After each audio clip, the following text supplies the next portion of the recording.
నమస్తే, welcome to Sakshi exclusive. Hi friends, ఊహించని ఆవిష్కరణలకు సరికొత్త సాంకేతికతకు జపాన్ దేశం ఎప్పుడూ కేర్ ఆఫ్ అడ్రస్గానే ఉంటుంది.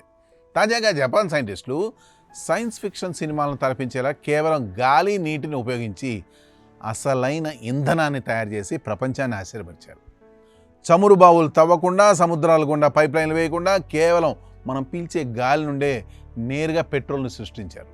జపాన్కు చెందిన అతిపెద్ద ఆయిల్ రిఫైనరీ సంస్థ ఎనియోస్ కార్పొరేషన్ తమ యొకోహామా ల్యాబ్లో ఈ అసాధారణ ప్రయోగాన్ని విజయవంతంగా పూర్తి చేసింది.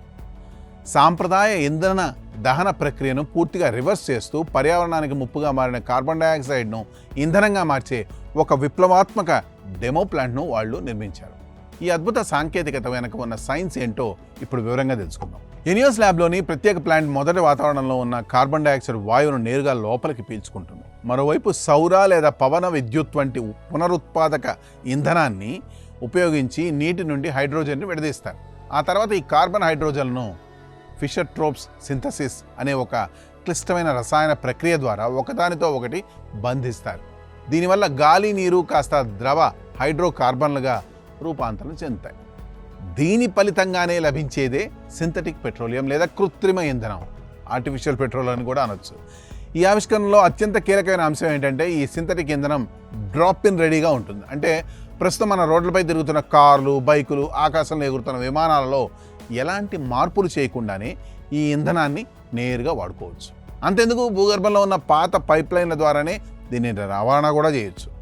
ఇంజన్లలో కనీసం ఒక్క నట్టు లేదా బోల్టు మార్చాల్సిన అవసరం కూడా లేదు. శాస్త్రవేత్తలు దీనిని కేవలం ల్యాబ్లోని బికర్లకే పరిమితం చేయకుండా ఈ సింథటిక్ ఇంధనంతో కొన్ని వాహనాలను నడిపి కూడా చూపించారు. ఇది 100% పర్ఫెక్ట్గా పనిచేస్తుందని వాళ్ళు నిరూపించారు. ఈ సాంకేతికత భవిష్యత్తులో ఎలాంటి విప్లవాన్ని సృష్టిస్తుందో ఒకసారి ఆలోచించండి. సొంతంగా చమురు నిల్వలు లేని దేశాలు కేవలం సూర్యరశ్మి, గాలి, నీటిని ఉపయోగించి తమకు కావాల్సిన ఇంధనాన్ని తామే సొంతంగా తయారు చేసుకోవచ్చు. దీనివల్ల అరబ్ దేశాలపై ఆధారపడడం తగ్గిపోతుంది. ఫలితంగా దశాబ్దాలుగా ఉన్న అంతర్జాతీయ చమురు రాజకీయాల ముఖచిత్రం రాత్రికి రాత్రే మారిపోతుంది.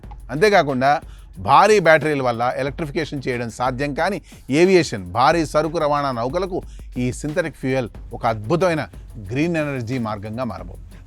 అయితే ఈ అద్భుత సాంకేతికత వెనక ఒక పెద్ద సవాల్ కూడా దాగుంది. ఈ సింథటిక్ ఇంధనాన్ని తయారు చేయడానికి విపరీతమైన విద్యుత్ శక్తి అవసరం అవుతుంది.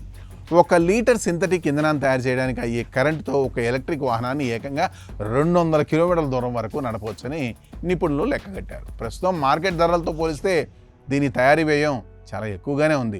ఆర్థికపరమైన సమీకరణాలు వర్కౌట్ కాకపోవడంతో ఎనియోస్ కార్పొరేషన్ 2025లో ఈ ప్రాజెక్టును తాత్కాలికంగా పక్కన పెట్టింది. కానీ ఈ ప్రయోగం ద్వారా గాలి నుండి ఇంధనాన్ని తయారు చేయడం సాధ్యమేనని సైన్స్ పరంగా నిరూపితమైతే అయింది. దీనికి సంబంధించిన బ్లూ ప్రింట్ ఫార్ములా ఇప్పుడు ప్రపంచం ముందుకు వచ్చాయి. భవిష్యత్తులో ఎవరో ఒకరు ఎక్కడో ఒక చోట ఈ తయారీ వ్యయాన్ని తగ్గించే మార్గాన్ని ఖచ్చితంగా కనుక్కుంటారు. ఆ రోజు కనుక వస్తే ప్రపంచ ఇంధన పటంలో ఓ కొత్త శకం అయితే మొదలవుతుంది. ఈ స్టోరీపై మీ కామెంట్స్ తెలియజేయండి. That's all for today. This is Harikrishna signing off Sakshi exclusive.